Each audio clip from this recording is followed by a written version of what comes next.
It's so good to see you. Let me just start with, ta-da, look at this cover. I'd love it if you hit the basics of what made you want to write it, what that main character and plot is, and then we'll jump from there. So I was always fascinated by nuns, by their kind of feminist badassery. Sister Halliday, a young nun who makes a countercultural move to go from being a kind of out lesbian, unapologetic punk rocker to go into a convent. And then, of course, my love of mysteries, and specifically hard-boiled, where you've got noir, shadowy worlds. Just decided to put it all into a blender and, play with it from a hard-boiled perspective. I grew up in Scranton, Pennsylvania, which is a kind of scrappy Rust Belt town, and I went to a Catholic school. I was a closeted queer woman. I came of age in the don't ask, don't tell era, and that's really what I tried to pour into this unexpected tale. So thank you for taking a chance on it. Congratulations. I just think you've created an insanely memorable character within a book that says so much, as we've talked about, and is thrilling to read. And that is not easy to do. So I can't wait for other people to read it. And everyone stay tuned, because we're going to do a little bit of touring together also, which I'm excited about. I've been trying to explain to people about it. I'm like, it is not a cozy. It is not a place that you're going to get comfortable or want you to get comfortable or let you get comfortable. It's closer to a hard-boiled mystery.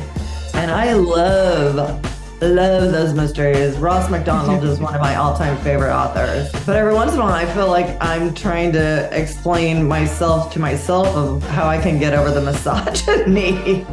It's like she looked like she was, rotting from the inside and out, closing in on 30, but desperately trying to know. It's like, wait, hold on. The, Cora, rip me, Frank, rip me.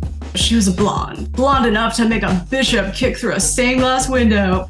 Heinous. Nonetheless, despite it all, The Hard-Boiled is a voice-driven experience. It's this acknowledgement that the world is broken. Yeah. Yes. The world is tilted, it is shattered. Yeah. So I just kind of wanted to, have this book as a bit of a pile driver to the patriarchy, and also the simplest mysteries of what is love, and why is friendship so important, and sibling drama, and why do we lie to ourselves? Why do we lie to each other? I want to write characters with the dynamism to change. I always find the best mysteries are about protagonists who are trying to find some sort of peace, and they're either foiled by it, or they can't get out of their own way, or their prejudices and assumptions undo them. Your book does do all that in this ripper of a mystery. To me, it's the example of what's the greatest thing going on about, and I always hate to say genre, but the mystery and thriller genre right now, which is, it's writing some of the best stuff. I think that is the most glorious dare, of genre, is saying, we know what readers are expecting. So let's deliver that, as well as completely blow it out of the water. With Scorched Grace, I feel like it's the very definition of humans struggling for the very nature of good and bad. That's what makes it, to me, just such a quality book. And my, goals with my books, I always say, there's a theme, there's a story, there's an underlying exploration I want to have.